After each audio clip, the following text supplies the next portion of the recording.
indication of some of the most commonly abused substances? Yeah, well, first of all, is of course is alcohol. We all know You mean that. alcohol is more abused than heroin or Yes, crack cocaine? yes. If you look to the Jelinek, for example, we treat about 3,000 people a year, Wow. and about 1,500 is alcohol. So this is almost half of the total group. So alcohol is in fact the substance most abused. Of course, if you look very well, then you have to say tobacco, of course, Yes, because yes. tobacco is in fact drug number one. Then alcohol, then cannabis. Cannabis is the third one, and it's the drug of choice for most young people, in fact. Why is that? Well, that is a cultural thing. I think young people, well, they don't use, for example, ecstasy or cocaine, or you see, then people are mostly a little bit older. If people are so in their 20s, then they start to use that. But if they are so in their adolescence, then they try mostly cannabis. And this is, I think, a cultural thing. It's not clear exactly why, but it's just what happens. And indeed, so tobacco, alcohol, cannabis, and the fourth drug then is ecstasy, fifth cocaine, and number 6 is then probably heroin. But the heroin addict is, you have to know that the heroin addict is a special case, in fact, because we had a huge heroin epidemic in the early 80s. And this group, which was addicted in those days, is still for a big part alive and is still addicted. So the average age of the heroin addict in the Netherlands is now about 49, 50 years old. You know, these are not young people anymore. So this is the group who got addicted in the 80s and is still addicted now. And but for young people, if you talk about young people, you are talking about cannabis, and after 20, you are talking about ecstasy and cocaine. Wow. How would you recognize, how would you notice when someone is actually beginning to do drugs? I mean, is that visible? Can you tell? What are the signs? How can somebody recognize when somebody is going in that direction? Yeah, well, first of all, it's always important to see how somebody functions. And if their functioning is changing, then you always should be alert. It can be something different, but it can also be drugs. Another thing is, what is important is mood swings. If somebody feels well and then feels bad, you know, all these severe mood swings are also important. Cannabis has then a special point that it smells very strong. You smell it, in fact. If people use cannabis, well, you smell it immediately. Another point is that people sometimes get a little bit, well, relaxed, you know, a little bit, well, too much relaxed. Too happy. Too happy, huh? Yes, and sometimes a little bit red eyes, you know. And, and with drugs like ecstasy and cocaine, well, people get very, they can go on all night. They have energy, and they become mostly very thin because they lose weight.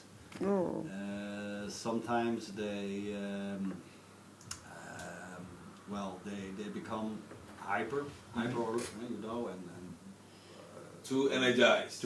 Exactly, and sometimes a little bit aggressive also, you know, and all these kinds of things, especially with amphetamines, and cocaine. This can happen.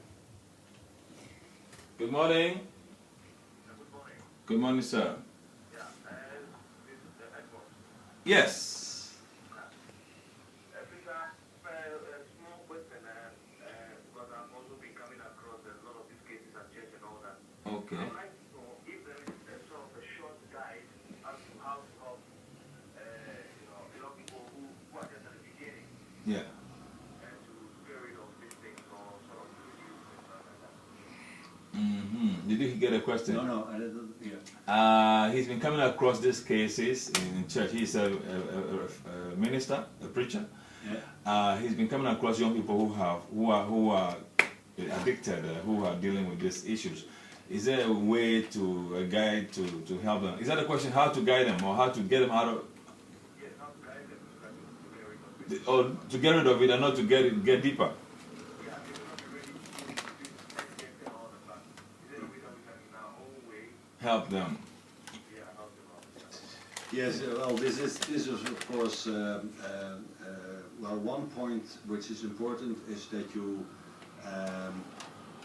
find out what this person wants, and sometimes we want him to stop, but if this person, well, don't see the problem that much, then you also can talk about the way he is using. Are you using every day, or are you using only in the weekend? And maybe sometimes you can reach people by reducing the use, not exactly by stopping, but also by reducing. This can be an option. But of course the best is to get the person stopped. And if people come to our place, we always try to motivate him for that. And we motivate him by starting to look at the advantages of use, because there are some advantages, you shouldn't neglect it, but okay, give me the advantages of use. And after that you have done that, then you start to talk about the disadvantages. And then you ask a person, okay, and now put it in balance. What is the cost of this and what are the benefits of that? Yeah. Put it in balance. And then sometimes people see that the disadvantages are in fact bigger than the advantages. And this can be a start that people start to change.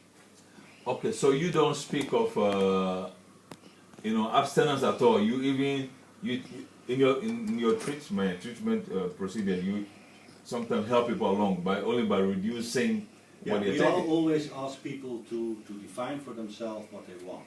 Oh. And sometimes people, But you know what? people want to reduce, and then we know, of course, but reducing, well, I think it's not going to work. But okay, if you want to reduce, we are going to work with this plan, and we are going to help you. And sometimes, of course, but promise, we can say promise, that if reducing doesn't work, well, then we take the next step, and then we start to stop. But then such a person, realizes also that reducing doesn't work, because he has found out for himself. So we always try people to set their own targets, to set their own goals. And then we are going to work to these goals. And well, that's the way we start. Well, because the caller, as a minister, I think maybe it become like the first point of call in dealing with some people who are beginning to catch the habit. And so he wanted to know if there's a practical way of maybe talking to them or dealing with them without necessarily referring them or checking them into the treatment centers, for example. Yeah, maybe this is important because we have some services for people like the person who phoned us in this 5 minutes ago. And because we give advices for people, so people can come to us and they can have a chat with a therapist. Yes. Also about how to deal with somebody in my surroundings who is using drugs. What should I do? What can I do? Wow. We also give courses for people. So every Wednesday evening there's a course at the Jellinek for people who are in the surroundings or in the environment of an addicted person. Wow. And this is an open course, so you don't have to phone and tell I come. You just can walk in and participate. And sometimes there are 10 people, sometimes there are 15 people, sometimes there are 20 people, and we just somebody start to talk, and is talking about his life and about his son or daughter or husband who is drinking or using drugs. Yeah. And then we start to talk about how to deal with it. Wow. And this is every Wednesday evening in the even weeks, so not Every 2 weeks or every 2 Wednesdays? weeks. On Yes. Wednesdays, okay. Okay, can you just do it in 2 minutes? Give us take us into the treatment. What's the process like? Well, first of all, in treatment, it is very important that we start to motivate people. So this is talking about the advantages and disadvantages, the advantage and disadvantage of using, but also the advantage and disadvantage of reducing or stopping. Okay. This is a big part. The second part is that we start to talk about risk situations. What are situations for you that you always start to use drugs? For example, if I come from school, or for example, if I leave my work, or if I come home, or if I feel good. You know, you have to know these risk situations. And then we start to talk about how can you deal with these situations. What can you do different when you come in such a situation than using drugs. Yes, And and we train people in these situations, and that is of course a very important part. And then always we try to involve the family, so that they are joining us in the approach. And of course we also have some medicines. For alcohol, you have some medicines which makes that the longing for alcohol, the craving for alcohol becomes less. So sometimes we also work with these medicines.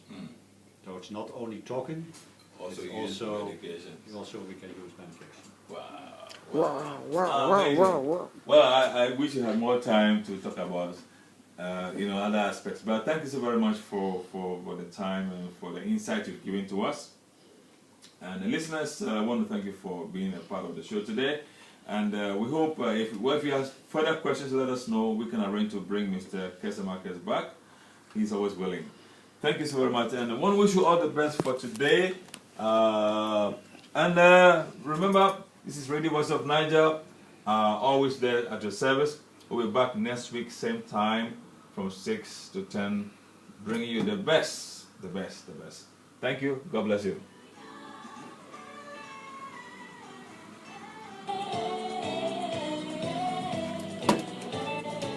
Okay. Thank you.